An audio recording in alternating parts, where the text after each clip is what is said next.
Hey there, good evening. It's the FOX6 Sports Blitz in June. We're in June already, guys. Can you believe it? Here we go. You know the sports calendar's rolling right along. Brandon Cruz, Tim Van Voren, Lily Zhao, and you, which we definitely appreciate. Here's our starting lineup. The Brewers roll a 7 this week, 7 wins in 7 tries. Erin Hills is open for business, and the world's best golfers do their coursework. A Packer who's headed to the bank makes us say what? Jordan Love says what? When asked about whether he regressed last season. Plus, our latest high school hotshot marches to the beat of his own drum. Brewers got the week started well. A lot of fireworks here in Milwaukee to start, and then they go out to Philadelphia. Oh, it's going to be tough when they take on the Phillies, and they beat them 3 straight times. Lily Zhao, we'll start with you. Defense is one of the things I think that's gotten better for this team as the season has gone along. 6 wins this week, not 7, 6 wins for the Brewers this week. Defense has gone along, and it was good today, too. It really was, and I think this was kind of the bread and butter of this team, right? Last season, the defense really held its own against the Philadelphia Phillies, and the Phillies, in their own regard, really slipped defensively. Lots of errors in their series against the Brewers, and the Brewers were the ones playing really good defense. You see the scoop there by Joey Ortiz. These guys just really playing well in the infield and the outfield, able to kind of just make every single play.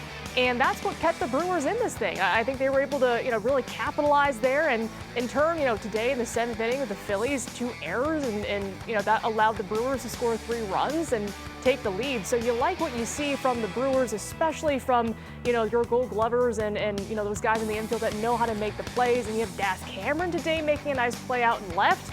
And so everyone contributing, but the good defense, I think, really catapulted the Brewers to a nice series sweep. And it wasn't just a sweep against any opponent. It was the Phillies. Yeah, right. This was the team that was playing their best in the National League. And the Brewers come in and say, hey, we own the place. Nice to see. They're not the best in the National League anymore after the Brewers beat them 3 straight days. It's all part of run prevention, right, for the Brewers, whether it's defense or pitching. Concern, though, right out of the box today with Christian Yelich getting hit on the head when he's really started to come around. I mean, it's just like that for the way his luck has been in recent years. He is rolling along. He's up to 233, and in his first at bat, he gets hit in the hand. Now, he did stay in for a little while, but was taken out. They did give him an X-ray. It came back negative. It's just a contusion.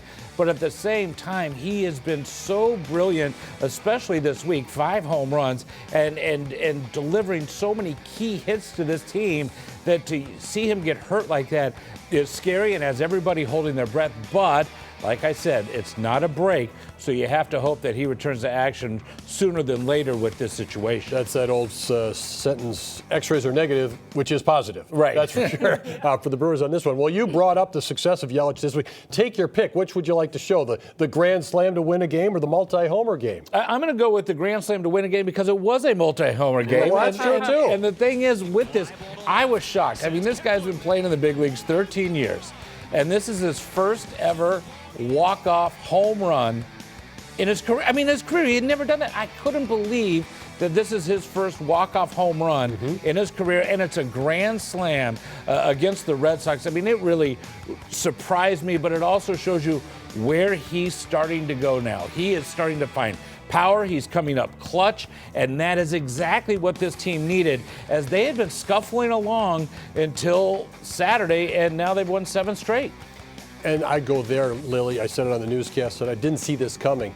Going into this week, you didn't see this offensive explosion coming. They'd been winning some games narrowly. Then they get some nice wins to start this week, and suddenly all bets are off. Yeah, there was a stretch where the Brewers were in a bunch of 1-run games. Unfortunately, they were coming out on the winning side of those, but all of a sudden they've discovered they have an offense, and you combine that with some really good pitching, and what do you know? The Brewers have won 7 straight, but I think that's the key. It's the kind of the Christian Yelich finding a stride at the plate. You have Brees Hoskins, who's continuing his hot streak. Sal Frelick is coming through, Caleb Durbin. I mean, all these guys up and down the lineup are trying to, they're finding their stride at the plate, and that's what the Brewers wanted to see. It was, okay, we can hold things down with the pitching, but we need the offense to come through. And it just was nice to see them just really hit home run after home run at Citizens Bank Park. The Phillies fans, they hated it, but that's okay. But this offense is finding its stride, and that's what makes this team so difficult to beat when they are hitting the ball as well as they are. But I will say, I just was very surprised they were doing it so well against the Phillies, whose starters have been really tough. Jesus Luzardo gave up, double-digit runs to the Brewers, which is not something I saw. Right, I wouldn't have foreseen it either, and it's a surprise in a positive direction for the Brewers this week. You mentioned Sal Frelick. His complete game is evident this year. Offense, defense, base paths. Yeah, he's doing everything, and that's why his jersey is dirty, I think, every single game, right? And that's what you like to see. You like to see Sal making some, nice catches out there, some nice defensive plays, but you like what he's been doing at the plate. Today's game was the first game in, I think, a stretch of, 7 or 8 or something like that, where he didn't register a hit, but he has been so instrumental to keeping this Brewers offense afloat, and what he's been able to do defensively has also been clutch as well. So it's really the summer of Sal Frelick, and it's fun to watch him play baseball, guys. Play baseball for sure. They're getting some pitching right now. DL Hall coming back has been a big boost. So the Brewers have it going right now, and they're on to Cincinnati next. The best golfers in the world were here in our backyard this weekend. Female golfers, that would be. And Erin Hills lived up to the test. Let's talk first about the winner. Brandon, you were out there much of the week. Maya Stark was on the board much of the week. She was, and she didn't come in playing very well at all and didn't have a lot of confidence. And she talked a lot about that on Saturday after holding the 54-hole lead. And then today after winning, she just said she still never felt very confident until she started to go through today's round and maintain her lead. The one thing that was interesting with her is she was holding off Nelly Korda, the world's #1 player, and she did it by not worrying about watching the leaderboard. She said she didn't even look up at it until the 17th hole. Now, talking to her caddy, Jeff Brighton, afterward, he said it's his job to be paying attention, so he knew, but he wasn't giving her that information. He was just helping her with the way they approach things. And so for her to come through and hold off the world's best, it really was a testament to her ability this week to dominate that course. She had a 3-stroke lead at one point, and her caddy did say, let's play conservatively, and then she kind of admitted, okay, yeah, I figure we're in pretty good position there for that. All right, let's talk about Erin Hills showcased to the nation, to the world. I want to get your opinion, but you too, Lily, as you watched some of this and you talked about these players, they're right here enjoying what people in our era could go do and start enjoying in June. Yeah, I mean, Erin Hills puts on a beautiful show for the golf fans out there, and they really know how to take care of the golf course for their, some of the world's best female golfers. I think just, hearing from everybody, talking from the golfers to volunteers to you guys who were out there at the course, it just was how nice the greens were, how beautiful everything was, and just how good of a job the USGA does for these female golfers and kind of showcasing Erin Hills and what it has to offer. It's been a great week, right, guys? Yeah, and Zach Reineking, who's in charge of that course, made it perfect. And remember, we didn't have a lot of snow this year.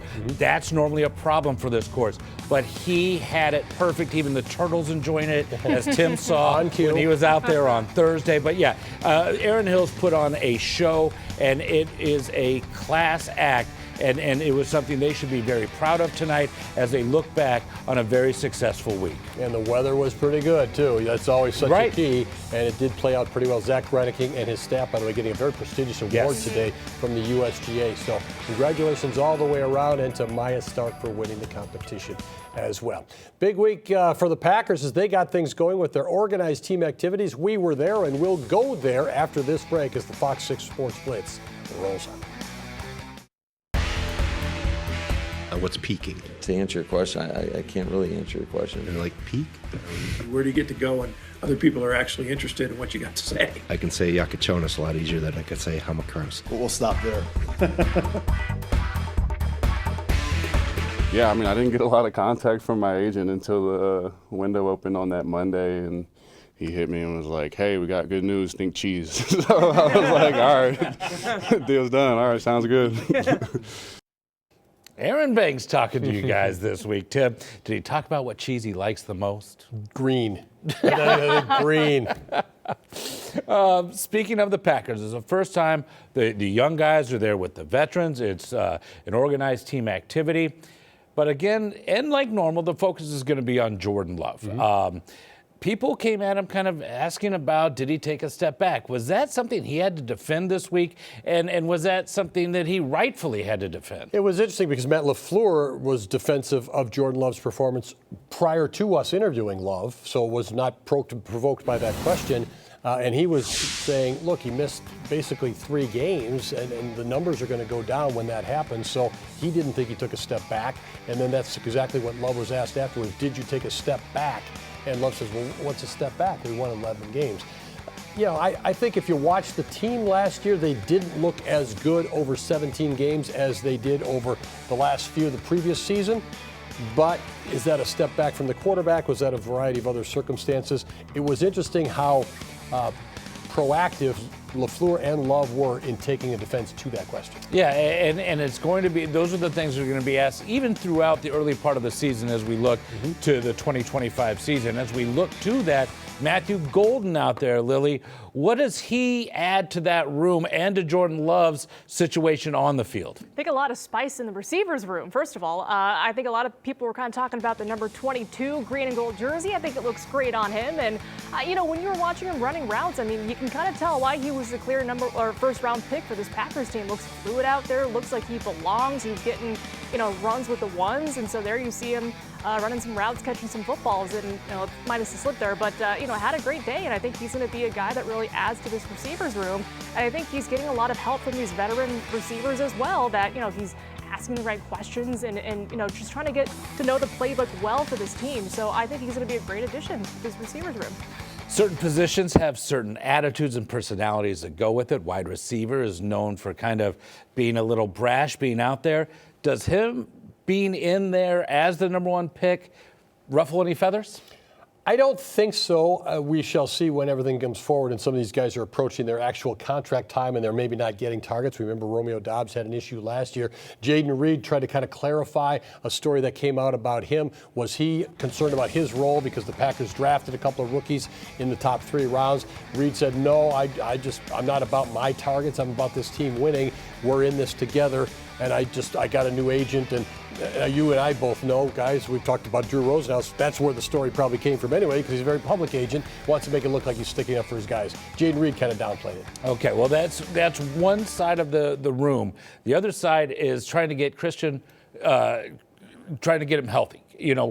How is that going? Where does this team say he is as they now go into this OTA and soon-to-be training camp? Yeah, I think there was encouraging news from head coach Matt LaFleur, at least on Christian Watson, just saying he's ahead of schedule in terms of his recovery from the torn ACL. And again, that timeline, 8, 9, 12 months, depending on the player. So, the fact that LaFleur is saying he's ahead of schedule, doesn't think there's going to be any sort of long-term issues with his players that do have injuries like a Christian Watson was good to hear. And the fact that he wasn't just standing around during the stretching portion, he was out there with his teammates stretching, and that was a really encouraging sign. So, all signs kind of point to potentially Christian Watson returning a little bit, earlier than expected. Of course, going to miss at least the first month plus of the season because of the recovery. But I think, the fact that he is ahead of schedule is, really optimistic. But again, we all kind of have to know that David Bakhtiari ACL timeline was, he came back, he played, then he was out. So you're kind of hoping this isn't kind of a David Bakhtiari ACL 2.0 situation.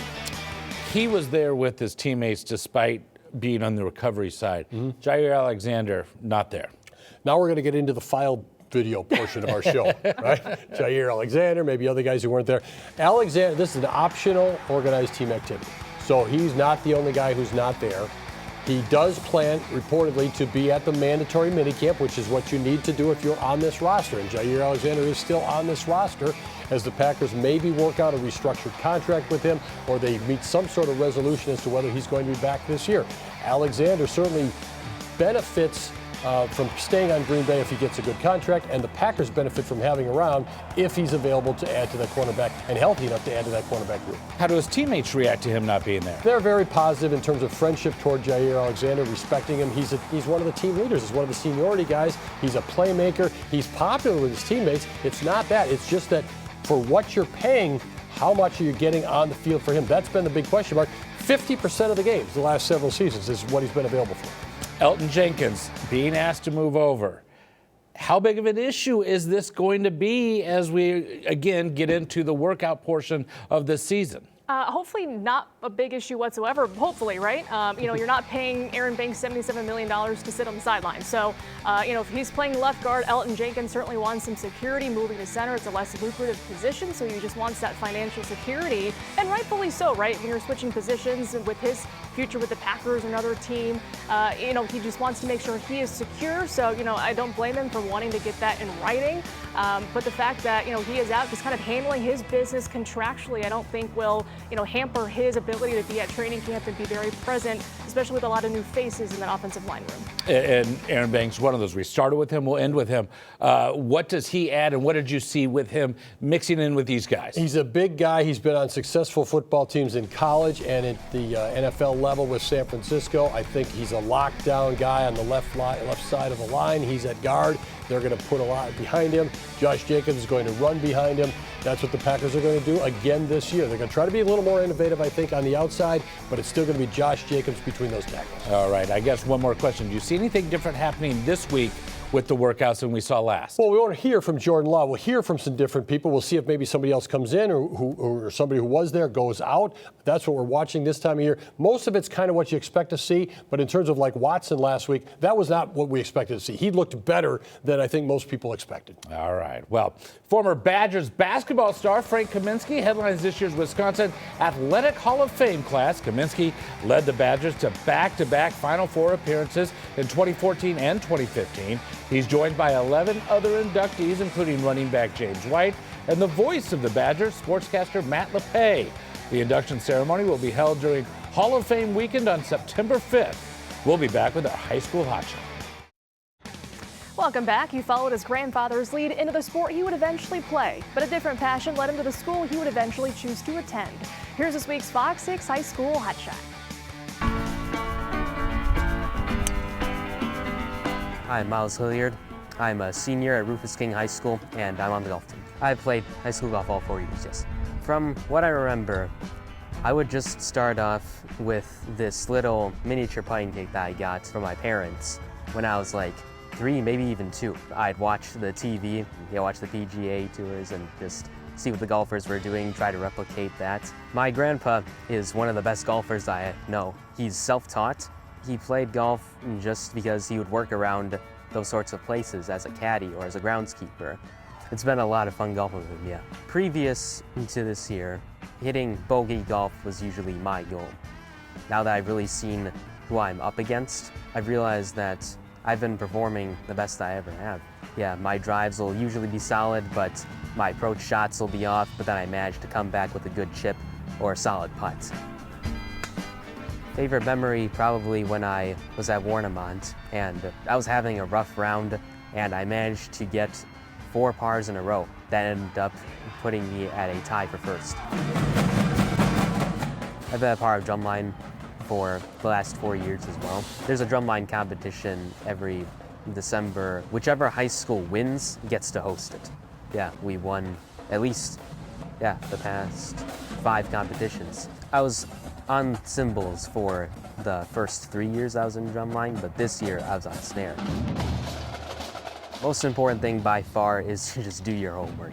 You've got to practice the parts at home a lot, just to memorize them in order to play them the same way other people will, to stay on tempo. It's by far the most important thing. It can really make or break people.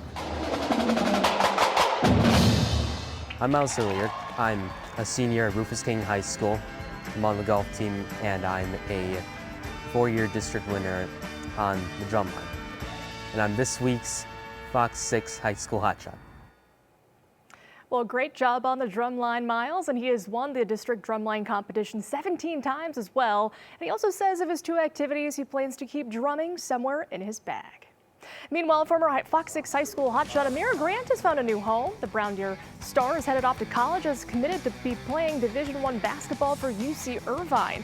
Grant leaves the Falcons as her all-time leading scorer on both the girls and boys side, and she finishes her career as the 5th all-time leading scorer in Wisconsin girls basketball history. They got a good one. We'll be right back. We return on the Fox 6 Sports Blitz, and we're looking ahead. Yeah, the Brewers continue the road trip into Cincinnati for 3 before getting the day off on Thursday. The Padres come to town, and you can see Saturday's game right here on Fox 6. And the Packers continue their second week of organized team activities. Monday, Tuesday, Thursday. We will be there Tuesday. And, of course, mandatory minicamp is the following week. Coming right up, no question. A lot of spring sports in high school coming to a head this time of year. So exciting times. We appreciate you joining us tonight on the Fox 6 Sports Blitz. We wish you a great week.